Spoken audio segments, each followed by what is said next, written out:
नमस्कार दोस्तों, मैं डॉक्टर शैलेश शतायु हर्बल हॉस्पिटल गांव सरकपुर जिला गौतम बुद्ध नगर से। दोस्तों, आज मैं आम के ऊपर आपको बताऊंगा कि आम को फलों का राजा क्यों बोला जाता है। आम का ये सीजन है, इसी समय आम डाली से पक के आता है। जैसे आप देख रहे हैं कि ऊपर बहुत सारे आम लगे हुए हैं। मेरे हाथ में आप देख रहे हैं कि ये डाल का पका हुआ आम है। दोस्तों, आम में बहुत सारे गुण हैं। इसमें vitamin A, vitamin C, vitamin E भरपूर मात्रा में होता है। साथ में अगर आपको आम को खाना है तो इसको खाने का सबसे अच्छा जो तरीका है वो सवेरे का समय है। आयुर्वेद में बताया गया है कि आम पचने में बहुत भारी होता है, ये आंतों के लिए बहुत अच्छा है, इसीलिए इसको रोज सवेरे खाना चाहिए। दोस्तों, एक और चीज इसकी बहुत अच्छी आयुर्वेद में बताई गई है। अगर किसी का शरीर बहुत ज्यादा दुबला है, बहुत ज्यादा पतला है, बहुत ज्यादा कमजोर है, उसका वजन नहीं बढ़ता है, वो बहुत कुछ खाने का प्रयास करता है, खाता भी है लेकिन वो कमजोर ही रहता है, तो उसको ये डाली के पके हुए आम सर्वश्रेष्ठ है। खाने का तरीका सुबह ही है। एक और ये बहुत अच्छा काम करता है, अगर आपके बालों में कोई दिक्कत है, आपकी त्वचा में कोई दिक्कत है, क्योंकि इसमें विटामिन ई भरपूर मात्रा में होता है, साथ में विटामिन ए होता है। अगर आंखों में कोई आपको कंजक्टिवाइटिस है, इसमें आंखों के लिए विटामिन ए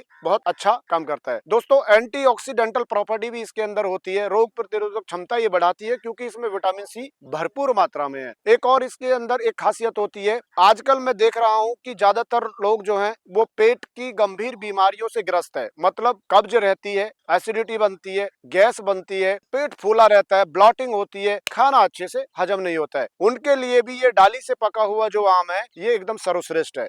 खाने का तरीका वही है कि ये सुबह सुबह ही खाया जाता है।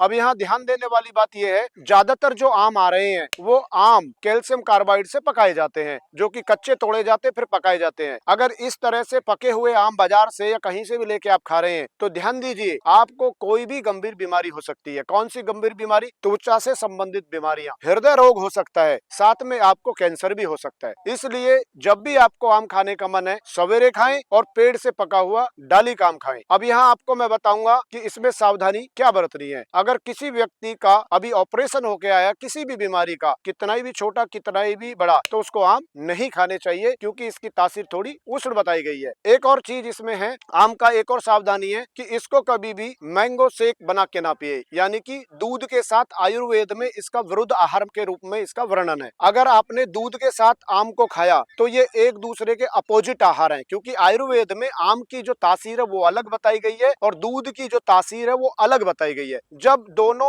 एक दूसरे की अपोजिट तासीर आके मिलती हैं तो आप देखते हैं कि वो अच्छे से डाइजेस्ट हमारे गट में नहीं होता है, और जब हमारे गट में डाइजेस्ट नहीं होता है तो वो फर्मेंटेशन होता है, फर्मेंटेशन में सड़ता है और उसमें बैड बैक्टीरिया बनते हैं जो हमारी आंतों से सफर करते हैं, हमारे मन को भी खराब कर देते हैं। इसलिए दूध के साथ ना ले, जिसका ऑपरेशन हो गया उसको ना लेना चाहिए, जिसकी पाचन शक्ति कमजोर है उसको भी इसको नहीं लेना चाहिए। लेना किसको है? मैंने बताया, पेट खराब रहता है, गैस बनती है, बहुत ज्यादा ब्लॉटिंग होती है, कब्जियत रहती है, उनके लिए, शरीर दुबला पतला है उसके लिए, आंखों में कोई कमजोरी है, कमी है उसके लिए, स्किन में कोई प्रॉब्लम है उसके लिए, एंटीऑक्सीडेंटल प्रॉपर्टी है कि अगर बार बार बीमार होते हैं, इम्यूनिटी बढ़ानी है तो विटामिन सी होता है, तो आम को जरूर खाएं। तो इसीलिए आम को फलों का राजा कहा गया है, क्योंकि ये बहुत सारी विटामिन को लेके रखा है। ऐसी ही स्वास्थ्य संबंधित जानकारी लेने के लिए आप हमारे चैनल से जुड़िए, सब्सक्राइब करिए। ऐसी ही जानकारी मैं भविष्य में आपको देता रहूंगा। आप जुड़िए और जुड़ के अपने जीवन को निरोगी बनाइए नई नई जानकारी के साथ। नमस्कार।